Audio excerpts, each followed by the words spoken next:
With their second album, Hotter Than Hell, lacking in sales, Neil Bogart decided Kiss needed to go back into the studio to record a new album. Dressed to Kill was released on March 18, 1975. It was produced by Bogart and Kiss together.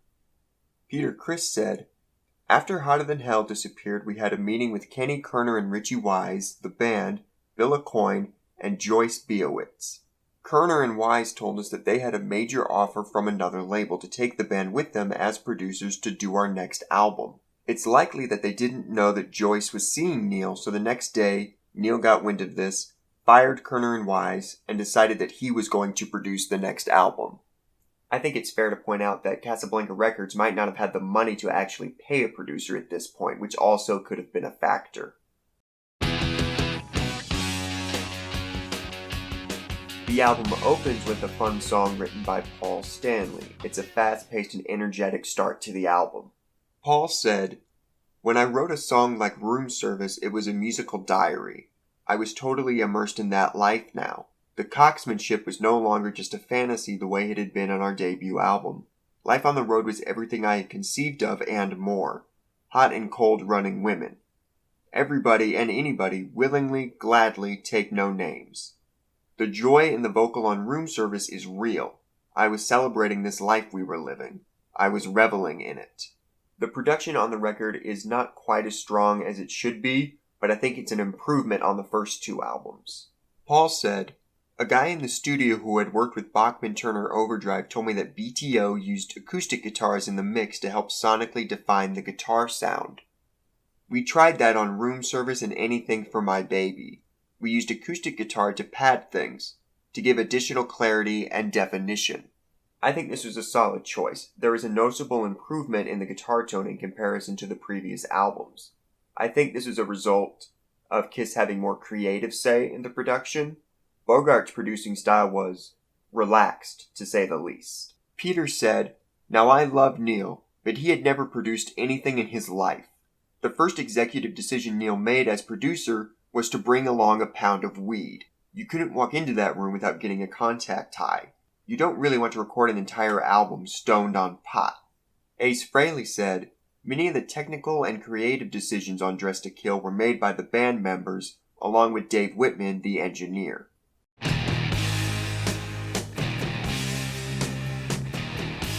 I really like Room Service and Two-Timer as a 1-2 punch. The two songs work well together. Written by Gene Simmons, it's a really fun song. Like a lot of the album, it's short and simple, but catchy and memorable.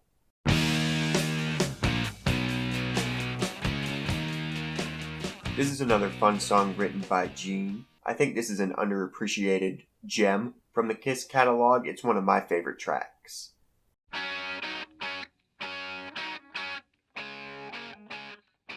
Written by Ace, Peter sings this one.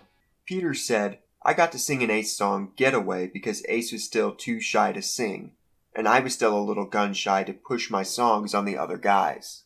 It's a fine song. It's never been one of my favorites, but it's cool."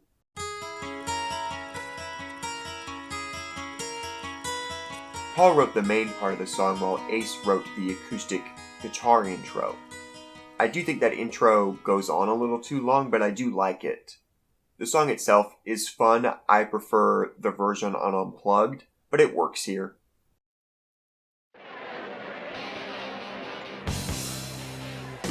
Written by Paul, this was the second single from the record, although it failed to chart. Paul said, "Come On and Love Me came to me quickly in my apartment, very organically, just stream of consciousness. To be able to write something like that without laboring over it is a place you just can't get back to. It's writing without rules, without any thoughts of justifying or answering to anybody. I think that over time you become a more technically proficient songwriter, but that doesn't mean you write better songs. This was our third album, yes, but all three barely within a year, so we still had the freedom of not really knowing the rules, of not analyzing the lyrics under a microscope. The lyrics in Come On and Love Me created such a fluid rhythmic effect. Later in life, I couldn't write lyrics like that even if you put a gun to my head. It's a great song, one of the album's best. I think Paul is ultimately the MVP of the record. His material really shines, and he provides a lot of great vocals."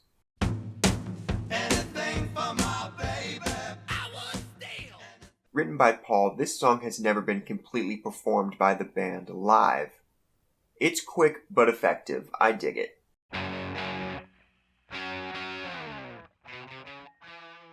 Written by Gene and Steve Coronel, this was a leftover from Wicked Lester. The main riff is really cool, and Ace's lead playing is fantastic. It's his best solo on the record. However, it's probably my least favorite song on the record. It's fine, not a bad song, but it never appealed all that much to me.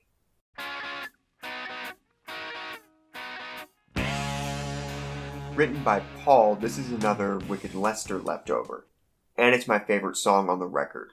I love the gang vocals on the verse while Paul sings the chorus alone. That's kind of a fun subversion.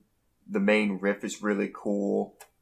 Ace nails the lead. Peter's drumming is really strong. It's all around a truly standout track for the band, and it should have been a live staple.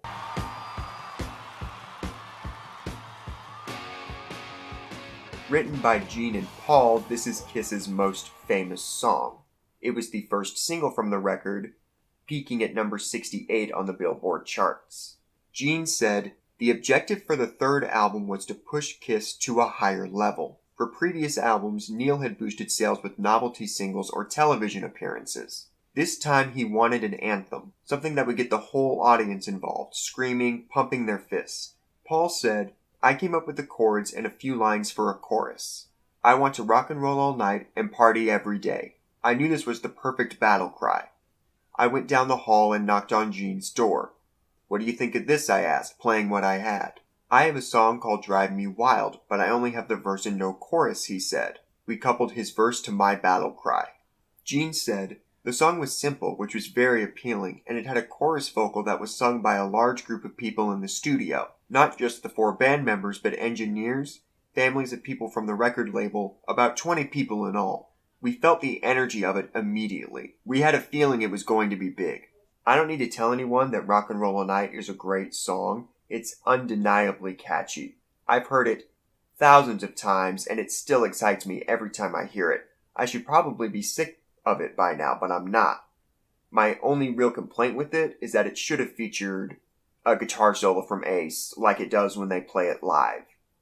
Dressed to Kill performed a little better than the first 2 records, peaking at number 32 on the Billboard charts, although it was still not quite the success the band was hoping for. This is my favorite of the first 3 records. Sonically, I think it sounds better than the first 2, and I just really like the material. The songs are a lot of fun and catchy. Many of them should be classics, but are overlooked by the band and fans. It's a strong album that I think deserves a little more credit. But wait! There's more! I'm covering a live in this video because it's important, but I don't think I could make a whole video about it. Casablanca Records, Bill Aucoin, and the band were all pretty much broke by this point. There was no money left to go and record a new album, but they needed something. So they decided to record a live album. They hired Eddie Kramer to produce, who should have been their producer all along, and the results speak for themselves. Alive is a great record and captures the band perfectly. Kramer understands the band's strengths and highlights them. Not everything is 100% live, but choices were made to make the best record possible. The songs all come alive in a way they didn't on the previous studio recordings. It's a fantastic album from start to finish. Alive peaked at number 9 on the Billboard charts. The only single, the live version of Rock and Roll All Night, peaked at number 12. It was the band's first gold record.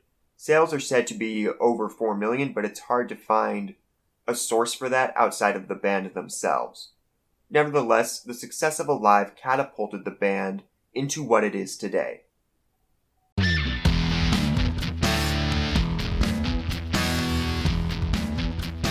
Hi! If you enjoyed this video, please like and share it. If you want to be notified about future videos, please subscribe and hit the notification bell. Thanks for watching!